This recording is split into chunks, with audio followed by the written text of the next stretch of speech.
There you are. Come away from the door. The frost has followed you in around the edges. I can feel it from here. But don't worry, it will lose interest in you soon enough once the fire gets a proper look at you.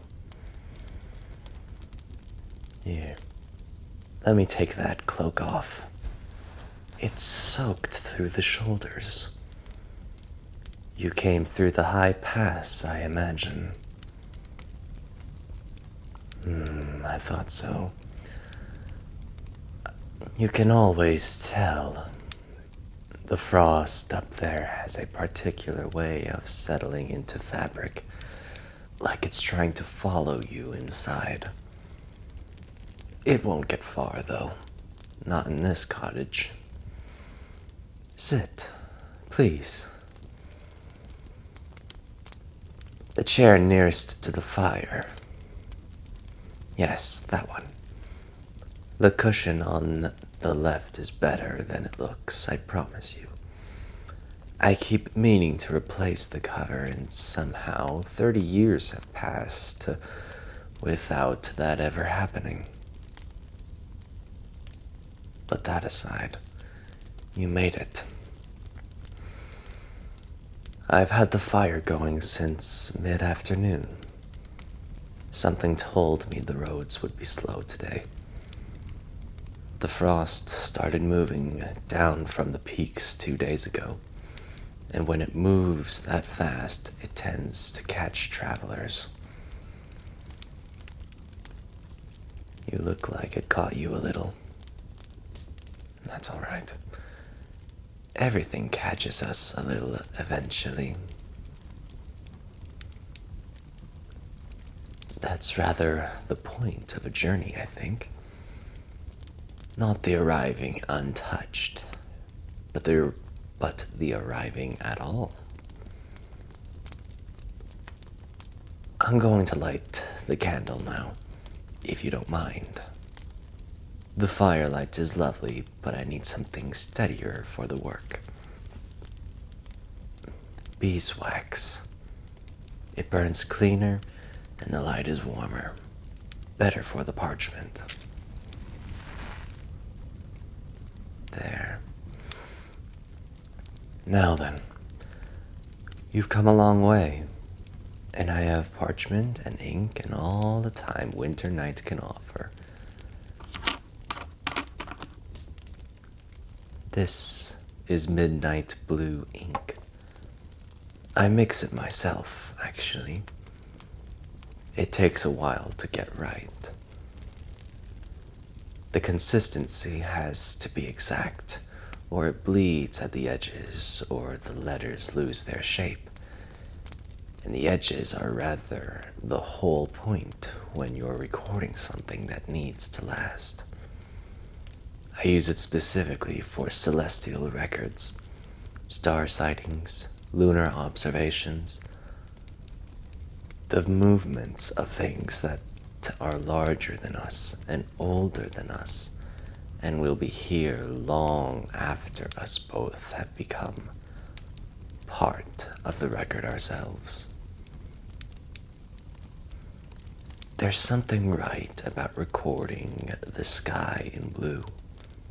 It feels honest. Do you know what I love about a glass quill? The weight of it. It has a particular weight that reed quills don't. Something you feel all the way up through your fingers and into your wrist. Like it knows it's doing important work and wants you to know it too. I've had this one for a very long time. I don't count years anymore, honestly. I count them by what was recorded during them. And this quill has had a full life. And the parchment? This is from the eastern mills, better than the northern stock. The northern parchment is too fibrous. It catches the need. This takes the ink cleanly, holds it without spreading. Everything needs the right vessel, you see. The right medium. An experience recorded carelessly is half lost already. The words might survive, but the weight of it doesn't. The texture, the truth of what is actually left to be there. That is what I am here to preserve. Not just what happened, but what it was. So, before we begin properly, before we go back to the peaks and the passes and everything the road has given you, how are you feeling right now, in this moment, sitting here?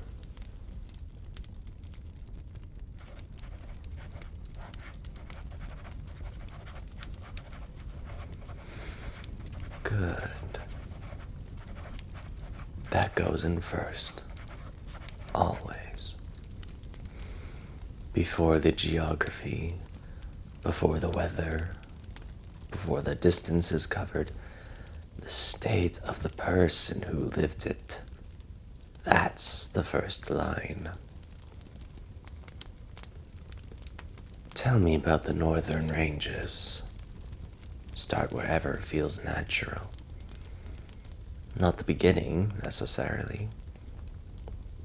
Sometimes the right place to start is the moment that felt most real. The moment the journey stopped being a plan and became an actual thing happening to you.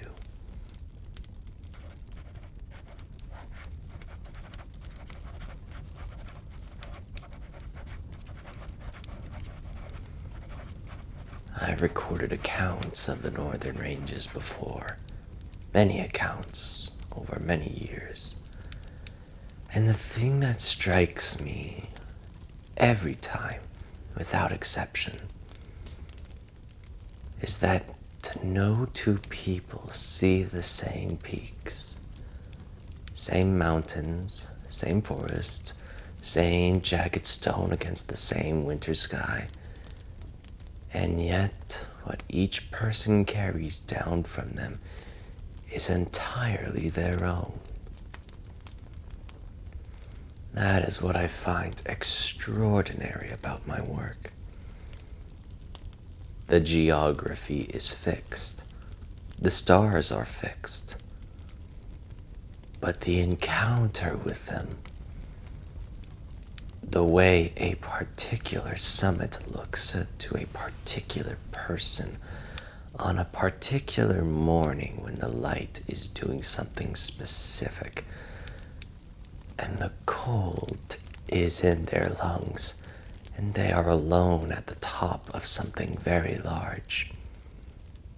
That is never fixed. That is always singular, always unrepeatable. Tell me about the isolation, the high altitude.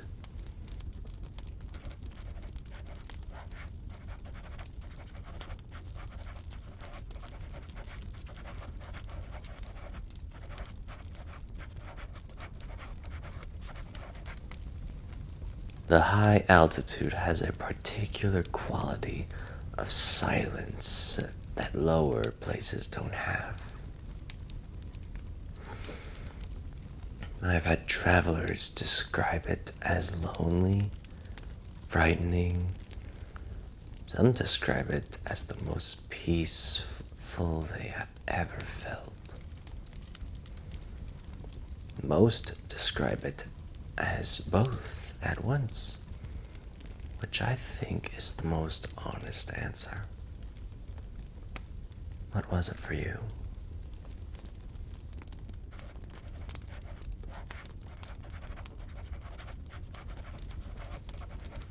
Yes, that's exactly it.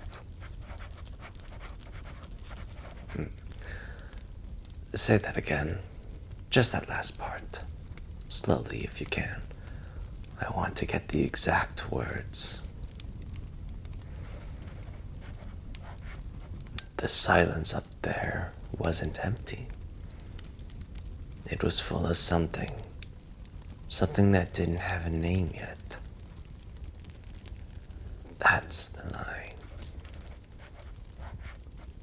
That's the one that will matter in 100 years when someone pulls this record and tries to understand what it was to stand at that altitude in that winter. Tell me what the road asked of you up there. Not to relieve the difficulty for its own sake, but because hardship, real hardship, the kind that asks something genuine of you, changes the texture of everything that comes after it. And I want to record what came after, which means I need to understand what it cost to get there.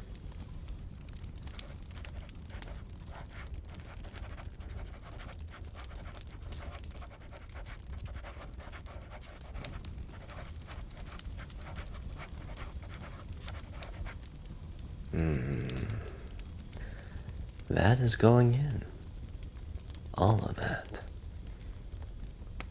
What you carried up there, and what you put down, what you found when you did. That is the heart of this record. We're building something real tonight. I want to ask you about the sky. Specifically, the winter solstice sky. If you were above the tree line during those nights, which I suppose you were. You were. I thought so. The solstice sky from altitude is... There aren't many things I consider genuinely irreplaceable in this world, but that view is one of them. The stars at that elevation, in midwinter when the atmosphere is clear and cold, and every point of light as sharp as cut glass. I have seen it myself, a very long time ago now, and I have read perhaps 300 accounts of it in all of the years since. It never loses its weight. I'm making a star map of the positions as they would have been during the solstice. At that latitude and that altitude. This is Orion here. You can see the belt, these 3 marks.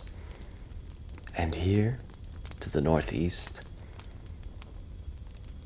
at your elevation, they would have been extraordinarily clear. I've been recording celestial observations for a very long time. And one of the things I come to understand through the records, through the patterns, through the sheer accumulated weight of watching people encounter the sky, is that the stars we notice tell us something about where we are internally. Not in a mystical sense necessarily, just practically. The details we choose to remember from an overwhelming experience are not random. They are selected by something in us that knows what we need to carry forward. That is not a coincidence. Tell me. And you don't have to if you'd rather not. But I suspect you came here tonight with more than geography to record. Tell me what the journey changed. Not what happened. Not the route, or the weather, or the distance. But what is different in you now than it was before you left?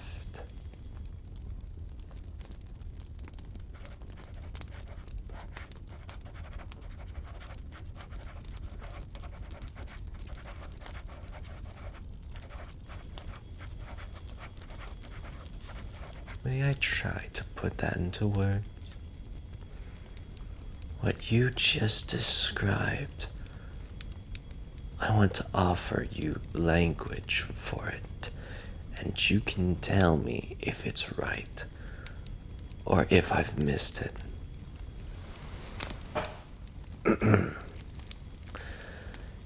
She arrived at the summit carrying the weight of who she had been required to be.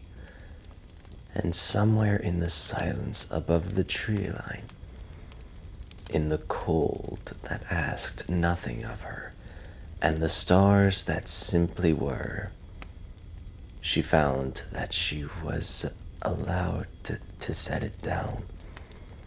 Not forever, but long enough to remember that it was a thing she was carrying, not a thing she was.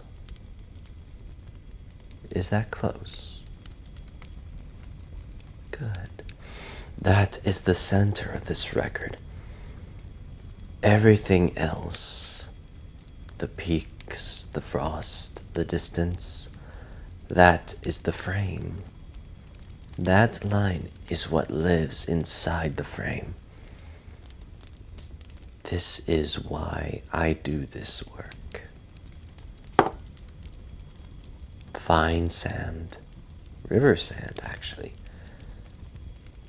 ground very fine by one of the mills in the valley. I order it specifically. My apprentice used to tease me about it. Said I was the only scribe in the Northern Territories who had opinions about sand. He wasn't wrong. Nearly set. The midnight blue holds well in the cold. Some inks crack in winter. The temperature differential between the archive and the outside air causes the fibers to shift. But this one holds. I've tested it extensively. Another thing my apprentice found excessive. He was also not wrong about that.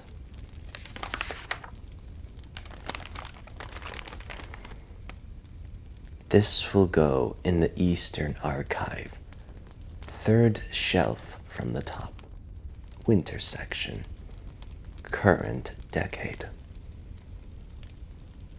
You are now part of a record that will outlast us both. By a very long time, I expect. Long after the frost that followed you in through my door tonight has melted, and the winter that made this journey what it is has become the winter of 100 years ago. This will still be here. How do you feel? That's the right answer. That's always the right answer after this particular work. I want you to know something. The journey you just described to me, the peaks, the isolation, the cost of it, the thing you found when you set the weight down in the silence above the tree line, that was not a small thing. People, even good people, even people who mean well, have a tendency to absorb their own experiences too quickly, to move through something significant and immediately begin converting it into something useful. A lesson, a story to tell, a credential,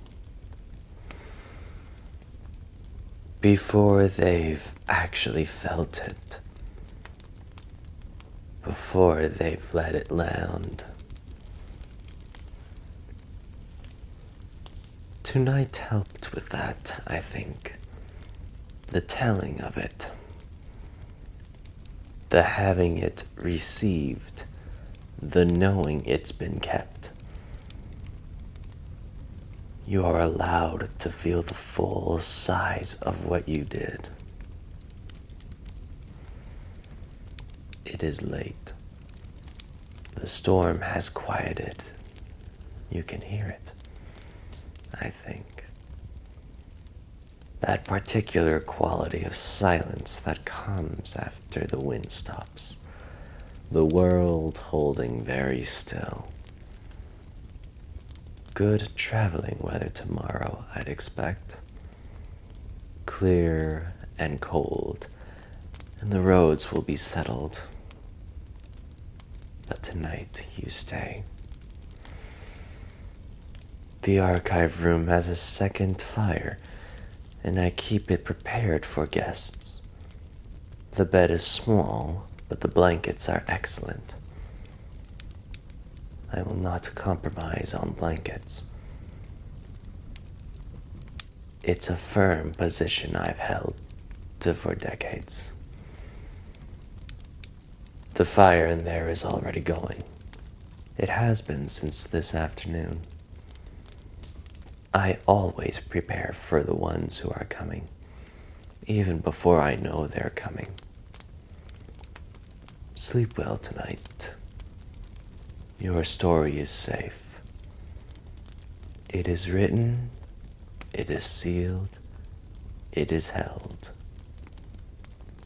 You don't have to carry it alone anymore. Rest now, and good night.